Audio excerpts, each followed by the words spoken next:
लखनऊ में एक किला है कसमंडी इलाके में, जिसे पूरा लखनऊ पासी किला के नाम से जानता है। कुछ लोग किला मोहम्मदी कहते हैं, कुछ लोग लखपेड़ा किला।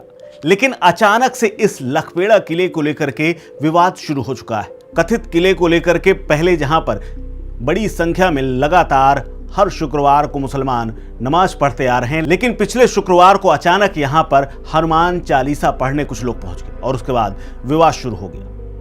हनुमान चालीसा पढ़ने की जिद पासी समाज के लोगों ने कर रखी है। आखिर ये विवाद शुरू क्यों हुआ और क्या ये वाकई में यूं ही एक छोटा मोटा विवाद था?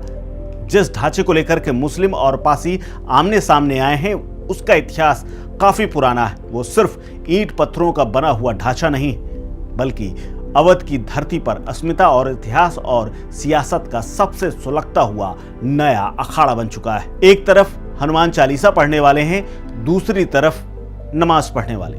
लेकिन इतिहास के पन्नों में दफन एक गौरवशाली इतिहास आज आखिरकार इतना सामाजिक और राजनीतिक स्तर पर तीखी जंग में क्यों तब्दील होता जा रहा है, आइए आपको बताते हैं पूरे विस्तार से। ताजा हालात तो सबको पता है, लेकिन जिस जगह पर सालों से नमाज होती आ रही है उस पर अचानक पासी समाज ने दावा क्यों किया है, ये दावा कितना मजबूत है और ये कितने दिन तक टिक पाएगा, इसी को लेकर के आपके सामने मैं पेश हुआ हूं। मेरा नाम है कुलदीप द्विवेदी। दरअसल पासी समाज का दावा है कि ये इलाका गौरवशाली इतिहास समेटे, जिसमें पासी राजाओं का राज हुआ करता था, और ये सत्य भी है। इसके अलावा दावा है कि इतिहास की कई दास्तान ये बताती हैं जिनमें किसी मेहरबानी की जरूरत नहीं है।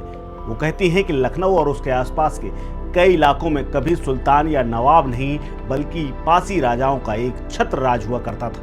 ऐसे तमाम किताबों और किस्से कहानियों में महाराजा बिजली पासी के तमाम चैप्टर मौजूद हैं और उनके पराक्रम की पूरी कहानियां मौजूद हैं, जो कि 11वीं और 12वीं शताब्दी के दौरान की हैं, जब लखनऊ के बिजनौर, जो कि पड़ोस का ही एक इलाका है जिसे अब एक खास मोहल्ले के तौर पर जाना जाता है, वहां पर महाराजा बिजली पासी का शासन हुआ करता था और वहीं पर किला हुआ करता था। बिजली पासी ने अपने लिए पूरी सुरक्षा व्यवस्था चाक चौबंद कर रखी थी, इसीलिए अभेद तौर पर 12 किलों की नींव रखी गई थी और इसी में से एक है पासी किला। इतिहासकार बताते हैं कि 12 किलों का पूरा साम्राज्य था। महाराजा बिजली पासी ने इस क्षेत्र में जितने किले बनवाए वो बेहद मजबूत थे और इसीलिए 1000 साल बाद भी उनका ढांचा खड़ा हुआ है। वो एक ऐसे योद्धा थे जिन्होंने विदेशी आक्रांताओं, जिनमें से खूंखार सैयद सलार मसूद गाजी भी शामिल था, उसकी सेना को भी नाको चने चबवा दिए थे। ये किला सिर्फ मिट्टी और ईंट की दीवार नहीं है, बल्कि पासी समाज की सैन्य ताकत का एक प्रतीक भी है। इतिहास गवाह है कि जब तक पासी राजाओं की तलवारें चमकती रही हैं, किसी भी विदेशी ताकत की हिम्मत नहीं हुई कि लखनऊ की तरफ आग भी उठा सके।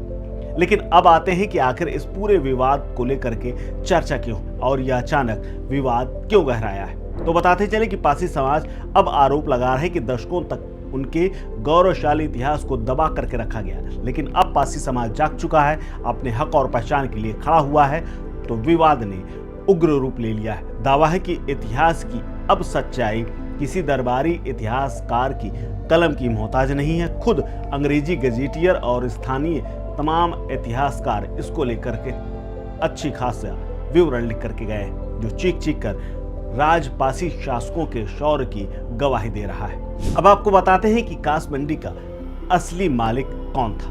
दरअसल राजा कंस, जिनके बारे में सरकारी गजेटियर के पन्नों में कई हर्फ दर्ज है। दरअसल 21वीं शताब्दी के अंतिम दौर में काकोरी और उसके आसपास के तमाम इलाकों में राजपासी शासक राजा कंस का एक छत्र राज हुआ करता था। उन्हीं के नाम पर इस पूरे इलाके का कांस मंडी नाम पड़ा। इसके अलावा सलार मसूद से उनका सीधा मुकाबला होना। जब क्रूर विदेशी आक्रांता सलार मसूद गाजी दिल्ली को रौंदते हुए अवध की तरफ बढ़ रहा था, अवध की धरती को गुलाम बनाने का सपना देख रहा था, तो उसका आमना सामना काकोरी और कास मंडी के मैदान में राजा कंस से हुआ। राजा कंस अपनी सेना के साथ चट्टान बन करके खड़े रहे। सलार गाजी के सामने घुटने टेकने की बजाय उन्होंने आक्रमण करके सीधे तौर पर प्रतिरोध किया, जिससे आक्रांताओं की फौज भी कांप उठी।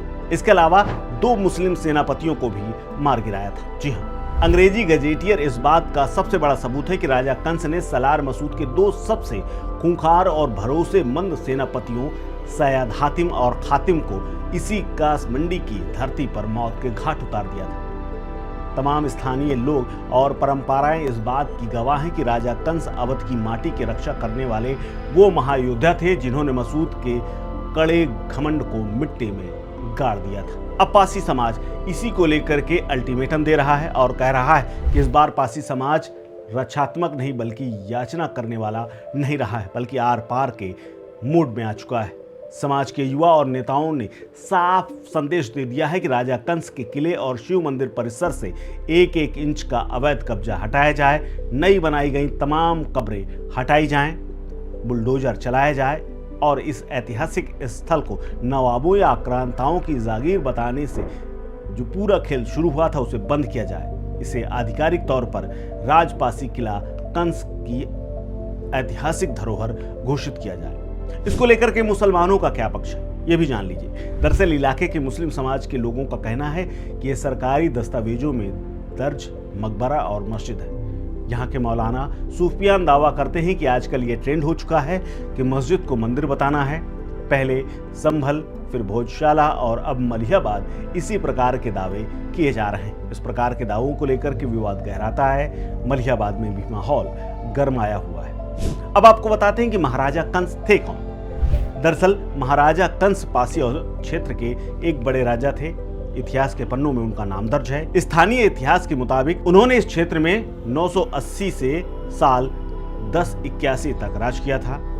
उनका साम्राज्य लखनऊ, मलिहाबाद, काकोरी, उन्नाव, संडीला और हरदोई तक फैला हुआ था। महाराजा कंस पासी को विदेशी आक्रांताओं से लोहा लेने वाले वीर योद्धाओं के तौर पर आज भी लोग याद करते हैं। कासमंडी इलाके में हाल के समय में उनके किले को संरक्षित करने के लिए समाज के लोगों ने बड़े स्तर पर प्रदर्शन करना शुरू किया और इसी के बाद अब मुस्लिम और पासी समाज आमने सामने हैं। कोई कह रहा है कि ये शिव मंदिर है, इसको खाली होना चाहिए, और मुस्लिम समाज कह रहा है कि ये तो मस्जिद और मकबरा है और यहाँ पर सालों से नमाज होती आ रही है। फिलहाल ये मामला अभी सामाजिक तौर पर छिड़ा हुआ है, कोर्ट कचहरी नहीं गया है, लेकिन फिर भी आपको इस पूरे किले को लेकर के आप क्या सोचते हैं, क्या कहना चाहते हैं, शेयर कीजिए अपनी राय, अपना ओपिनियन हमारे साथ। आप देख रहे हैं स्टेट मिनट।